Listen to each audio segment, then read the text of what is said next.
องออกมาไปอีกการซุกต่อซุกพลิกบานขึ้นมาให้โอ้ยนิโคลัสบอได้เนาะเอาเป็นบานทั้งทีมเสื้อสีเขียว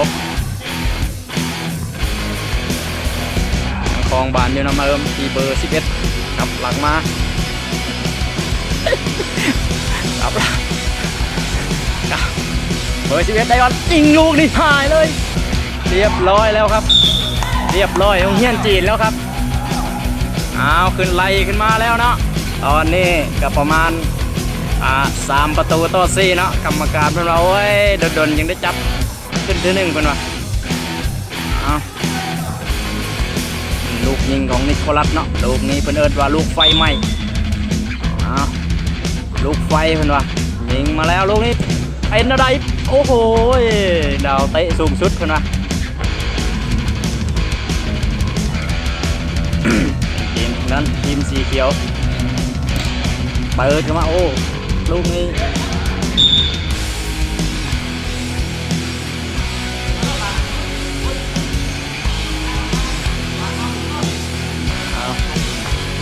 นิโคลัสเปลี่ยนฟากแล้วเนาะตอนนี้อยู่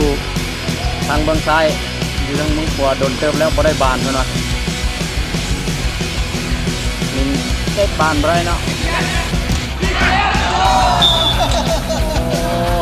หมายเลขที่18เนาะธนาทิพย์ทรงกสิน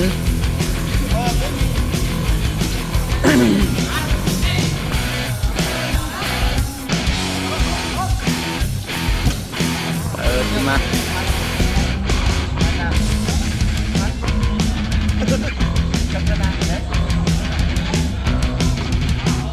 คนเดียวพอ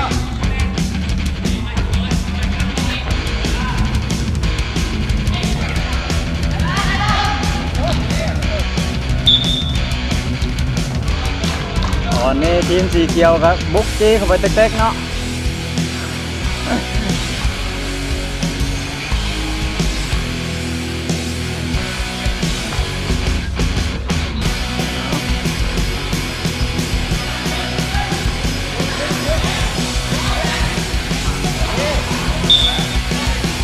ยิงยังต่อเนื่องเนาะตอนนี้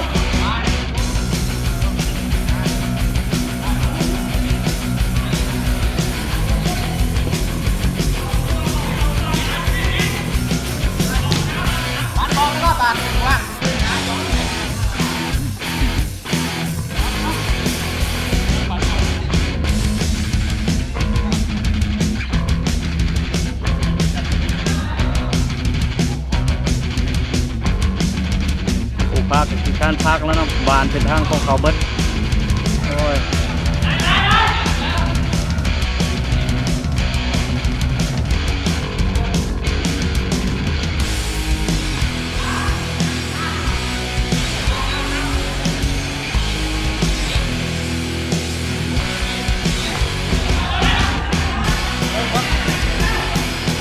ยิงเข้ามาโอ้ยเอาขึ้นหน่อยอันนั้นหมายเลข18